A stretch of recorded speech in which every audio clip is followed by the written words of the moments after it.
নতুন মরশুম, নতুন চমক। আইপিএল ২০২৬ নিলামের আগে কলকাতা কাদের রেখে দিচ্ছে, কাদের ছেড়ে দিচ্ছে এবং কোন নতুন প্লেয়ারদেরই বা টার্গেট করতে পারে, সেই নিয়ে চলছে বিশাল আলোচনা। তাছাড়া কলকাতার কোচ চন্দ্রকান্ত পণ্ডিত, তার পরিকল্পনায় এবার কি দলে আসতে চলেছে ক্যাপ্টেন হিসেবে সঞ্জু স্যামসন, তার সবই নিয়ে আলোচনা করবো আজকের এই আইপিএল স্পেশাল ভিডিওতে। নমস্কার বন্ধুরা। তো ইতিমধ্যে আইপিএল ২০২৬-এর নিলামের তারিখ ঘোষণা হয়ে গেছে এবং বলা হয়েছে যে ১৩ থেকে ১৫ ডিসেম্বরের মধ্যে হতে পারে আইপিএল ২০২৬-এর নিলাম। তবে আজকে এই ভিডিওতে দেখে নেবো সর্বপ্রথমে যে আইপিএল ২০২৬-এর আগে কলকাতা কোন প্লেয়ারদের রিটেন অর্থাৎ ধরে রাখতে চলেছে। তো সর্বপ্রথমে যে প্লেয়ারটি রিটেন হবে তিনি হলেন সুনীল নারিন। হ্যাঁ বন্ধুরা, সুনীল নারিন কলকাতার সবথেকে গুরুত্বপূর্ণ প্লেয়ার এবং প্রায় ১ দশক ধরে কলকাতার জন্য পারফরমেন্স করেই আসছেন। সুনীল নারিন আইপিএলে কলকাতার হয়ে ১৯০টি ম্যাচ খেলেছেন, যেখানে তিনি করেছেন ১,৭৮০ রান, উইকেট নিয়েছেন ১৯২ এবং স্ট্রাইক রেট হলো ১৬৬। কলকাতার আইপিএল ২০১২, আইপিএল ২০১৪ এবং আইপিএল ২০২৪-এ চ্যাম্পিয়ন হওয়ার পেছনে তার অনেক অবদানও রয়েছে। যদি আইপিএল ২০২৫-এ তার তেমন একটা ভালো পারফরমেন্স আসেনি, যেখানে সুনীল নারিন ১২টি ম্যাচে মাত্র করেন ২৪৬ রান এবং উইকেট নেন মাত্র ১২টি। তবে কলকাতার ম্যানেজমেন্ট জানে যে সুনীল নারিন ঠিক কতটা গুরুত্বপূর্ণ হতে পারে কলকাতার জন্য, বিশেষ করে বোলিংয়ের ক্ষেত্রে। তাই তাকে অবভিয়াসলি রিটেন করা হবে। যে প্লেয়ারটিকে কলকাতার টিম রিটেন করতে পারে তিনি হলেন আন্দ্রে রাসেল।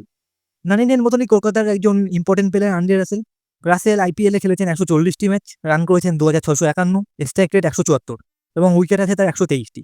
তবে নারিনের মতনই রাসেলেরও লাস্ট আইপিএল অর্থাৎ ২০২৫-এর আইপিএল তেমন একটা ভালো যায়নি এবং সেখানে তিনি ১৩টি ম্যাচে করেন মাত্র ১৬৭ রান এবং উইকেট নেন ৮টি।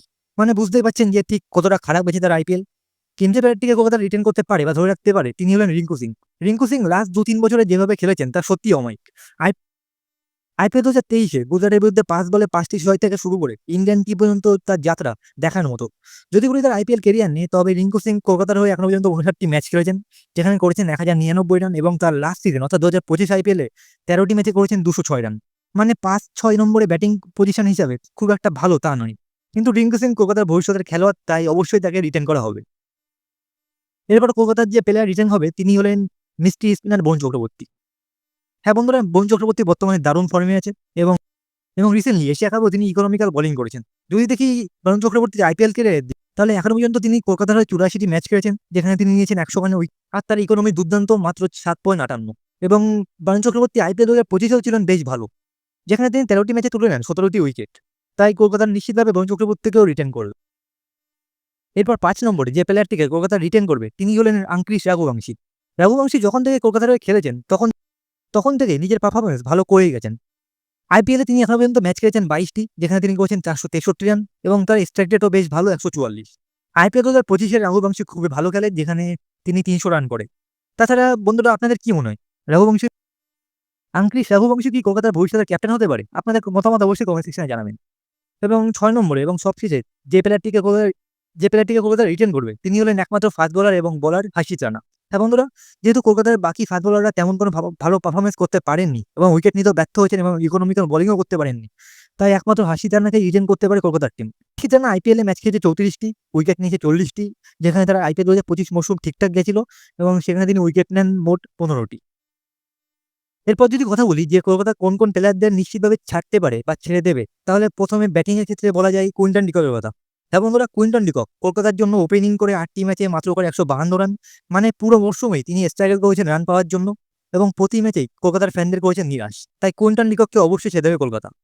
এরপর দ্বিতীয় যে বড় প্লেয়ারকে কলকাতা ছাড়তে পারে তিনি হলেন ভেঙ্কটেশ আয়ার। হ্যাঁ বন্ধুরা, ২৩ কোটি টাকা দিয়ে কেনা ভেঙ্কটেশ আয়ার, যাকে প্রথমে মনে হয়েছিল যেন তিনি কলকাতার ক্যাপ্টেন হবেন, যে ২০২৫ মৌসুমে তিনি ভালো খেলবেন, সেই ভেঙ্কটেশ আয়ার মাত্র ১১টি ম্যাচে করেন ১৪২ রান এবং পুরো সিজনে তিনি ছিলেন ফ্লপ।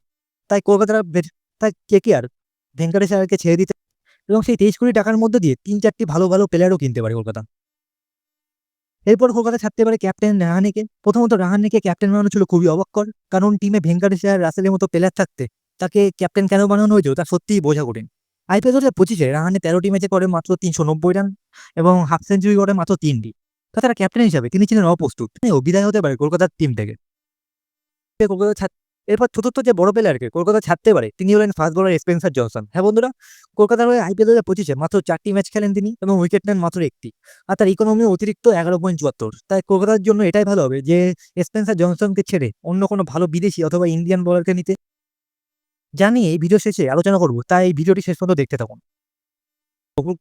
এছাড়াও কলকাতা ছাড়তে পারে ফাস্ট বোলার উমরান মালিককে। দেখুন, আইপিএল ২০২৫ মরশুমে উমরান মালিক যদি ইনজুরির জন্য একটি ম্যাচ খেলতে পারেননি, তবুও তার আইপিএল ক্যারিয়ারে ২৬টি ম্যাচে মাত্র আছে ২৯টি উইকেট তবে সবচেয়ে গুরুত্বপূর্ণ হলো এটাই যে উমরান মালিকের ইকোনমি অতিরিক্ত বেশি। মানে ইডেন গার্ডেন্সের মতো স্টেডিয়ামে তার ইকোনমি এরকম মানাই যায় না। তাই সেই কারণে কলকাতার টিম চাইবে অন্য কোনো ভালো ভারতীয় বোলারকে নিতে। এবার যদি কথা বলতে এবার যদি কথা বলি সবচেয়ে ইন্টারেস্টিং বিষয় যে কলকাতা আইপিএল ২০২৬ সিজনের জন্য কোন প্লেয়ারদের কিনতে পারে বা টার্গেট করতে পারে। তবে সবার আগে যদি কথা বলি যে সঞ্জু স্যামসন কি সত্যিই কলকাতার নতুন ক্যাপ্টেন বানাতে চলেছে? দেখুন, কিছু সোর্স থেকে এরকম খবর উঠে আসছিল যে কলকাতার টিম রাজস্থানের সাথে সরাসরি ট্রেড করে সঞ্জু স্যামসনকে কলকাতার ক্যাপ্টেন বানাতে। এসব বিষয় অফিসিয়াল না, কিন্তু ট্রেড না হলেও যদি রাজস্থান রয়্যালস সঞ্জু স্যামসনকে সত্যি ছেড়ে দেয় তাহলে কলকাতার টিম অবশ্যই সঞ্জু স্যামসনকে কিনে তাকে ক্যাপ্টেন বানাতে পারে। এবার যদি দেখে নিই যে কলকাতা কাদের ২০২৬ আইপিএল এর জন্য টার্গেট করতে পারে, তো সেখানে ব্যাটারদের মধ্যে হতে পারে, হ্যাঁ বন্ধুরা, বেন ড্যাকেট কলকাতার জন্য একটি ভালো অপশন হতে পারে। যেহেতু সল্টকে কলকাতা ছেড়ে দিয়েছে, তাই সল্টের মতনই মারকুটে ব্যাটার বেন ড্যাকেট কলকাতার টার্গেট প্লেয়ার হতে পারে। বেন ড্যাকেট টি-20 ক্যারিয়ারে ২০টি ম্যাচ খেলেছে, ৫২৭ রান আছে, স্ট্রাইক রেট ১৫৩। মানে বুঝতেই পারছেন যে নারিনের সঙ্গে তার ওপেনিং পার্টনারশিপ কত ভালো হতে পারে। জ্যামি স্মিথ, গ্লেন ফিলিপস অথবা সঞ্জু স্যামসনের কথা তো আগেই বলেছি, তারাও ভালো অপশন হতে পারে। এবার যদি বলি মিডল অর্ডারের জন্য রাসেলের বদলি হিসাবে কলকাতা কাদের টার্গেট করতে পারে, তাহলে সেক্ষেত্রে বড় নাম হলো রিয়ান লিভিংস্টোন। রিয়ান লিভিংস্টোন একজন ভালো এবং বড় প্লেয়ার। আইপিএলে ৪৯টি ম্যাচ খেয়েছেন, রান আছে ১,০৫১, স্ট্রাইক রেট ১৫৮। তবে গত মরশুমে তার ফর্ম মোটেও ভালো ছিল না, যেখানে আরসিবির হয়ে তিনি ১০টি ম্যাচে করেন ১১২ রান। তবে কলকাতার জন্য রিয়ান লিভিংস্টোন একজন মিডল অর্ডারের ভালো ব্যাটসম্যান। এছাড়া ম্যাক্সওয়েলের দিকেও কলকাতা তাকাতে পারে। রিয়ান লিভিংস্টোনের মতনই অলরাউন্ডার ম্যাক্সওয়েল ১৪১টি ম্যাচে করেছেন ২,৮১৯ রান, স্ট্রাইক রেট ১৫৫। তবে একটাই সমস্যা, তার ব্যাটে নিয়মিত রান আসে না। এছাড়াও কলকাতার টিম ভারতীয়দের মধ্যে তেওয়াতিয়া এবং নেহা ওয়ার্দের দিকে তাকাতে পারে।